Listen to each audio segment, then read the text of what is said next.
Organisée par Hélène Guénin et Géraldine Gourbe au MAMAC à Nice, l'exposition Shibam Pop Pop Wiz, les Amazones du pop, propose de découvrir le travail de plus de 30 artistes femmes ayant œuvré dans le cadre du pop art. Si certaines de ces artistes ont fait une belle carrière, une grande partie est restée ignorée des récits historiques, l'histoire officielle du pop art ayant été écrite au masculin. Cette exposition s'inscrit dans la relecture récente du travail invisibilisé des artistes femmes et contribue à l'intégration de ces dernières dans une nouvelle vision de l'histoire de l'art. Aujourd'hui, nous allons découvrir le travail de l'artiste italienne Giosetta Fioroni. Giosetta Fioroni est une artiste incontournable du pop art italien dont la carrière est remarquable compte tenu de la difficulté pour les artistes femmes à exposer dans les années 1960 et 70 en Italie. Fioroni jouit d'une très grande reconnaissance dans son pays, bien que son travail ait été réévalué à sa juste mesure récemment. Ses premières peintures, encore abstraites, sont à cheval entre l'informel des années 50 et le néo-dadaïsme. Bientôt, sous l'influence de Cy Twombly, qui réside à Rome, elle introduit des éléments graphiques issus du réel, ainsi que des mots qui relèvent de la sphère féminine. Après un long séjour à Paris, Fioroni amorce, à partir de 1963, une peinture figurative de style pop à travers une série intitulée Argenti, en référence à la peinture argentée dont elle se sert, série qu'elle va développer jusqu'au début des années 70.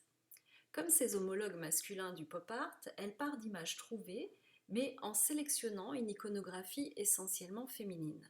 Il s'agit pour l'artiste d'essayer de redonner une intériorité aux figures de femmes stéréotypées issues des médias.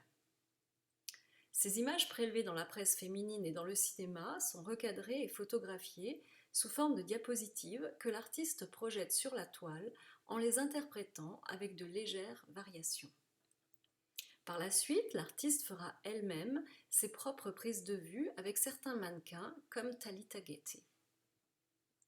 Fioroni travaille avec pour seule couleur une laque aluminium qui ramène au noir et blanc de la photographie et au sel d'argent de son processus de développement.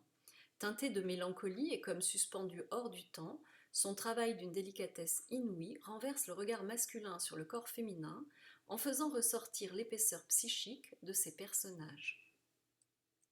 Grande lectrice, compagne de l'écrivain Goffredo Parise, Fioroni fréquente le cercle littéraire romain et collabore avec de très nombreux écrivains.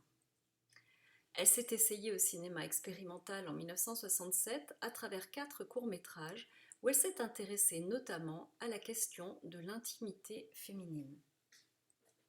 Elle a également réalisé une performance, la Spia Ottica, le témoin optique, à la galerie La Tartaruga à Rome, où elle a enfermé pendant une soirée une jeune actrice dans une chambre à coucher que le public venait regarder par l'intermédiaire d'un Judas. Peint en 1965, Ragazza con occhiali, jeune fille aux lunettes, est un exemple type de la peinture pop de Giosetta Fioroni dans toute sa discrétion et sa poésie. C'est aussi un contre-exemple de la peinture pop des artistes américains masculins qui reproduisent les images de magazines dans une dimension plus littérale et confèrent à la couleur l'éclat et la netteté des mises en page publicitaires des années 60.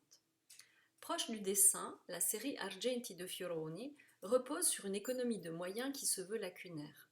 Elle garde de son mode de fabrication, la projection de la diapositive sur la toile, quelque chose de l'ordre de l'apparition et de la disparition, comme une diapositive que l'on ferait glisser pour passer à une autre image. Dans ce tableau, l'opération de cadrage est particulièrement visible avec le tracé d'une fenêtre qui vient zoomer sur les yeux, le nez et la bouche du modèle. On peut y voir une allusion à la collection de diapositives de Fioroni à partir de laquelle elle donne naissance à des variations picturales. Mais on peut également y voir l'instrumentalisation des femmes par la photographie de mode et le cinéma, qui découpent systématiquement le corps féminin comme s'il s'agissait d'une marchandise. La jeune fille dont il est question ici est à peine esquissée. Bien qu'elle ait l'air heureuse et insouciante avec sa bouche entr'ouverte, il est assez difficile de savoir ce qu'elle dit et ce qu'elle pense. Non seulement elle ignore le spectateur en regardant hors champ, Mais l'artiste a pris soin de cacher la moitié de son visage dans l'ombre, ainsi que ses yeux, derrière ses lunettes de soleil, ce qui la rend mystérieuse et un peu lointaine. En effet, Fioroni voile souvent les yeux de ses héroïnes, comme pour protéger leur regard et leur vie intérieure de toute prédation masculine.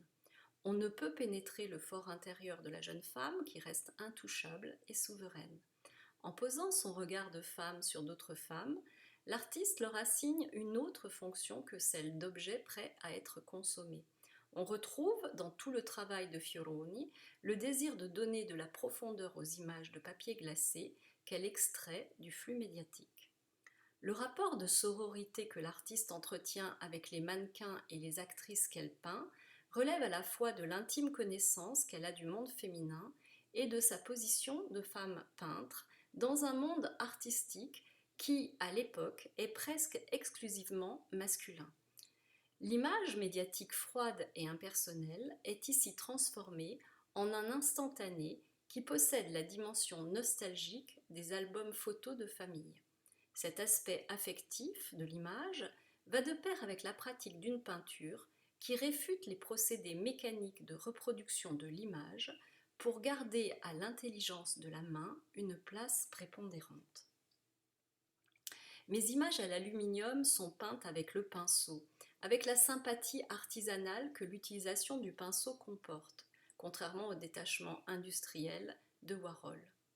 J'ai toujours établi un rapport affectueux avec le fait de peindre. La couleur argent, elle-même, a des significations très européennes à mes yeux. L'argent est tonal, au sens morandien du terme, l'argent est mémoire et suspension de temporalités différentes. Giosetta Fioroni.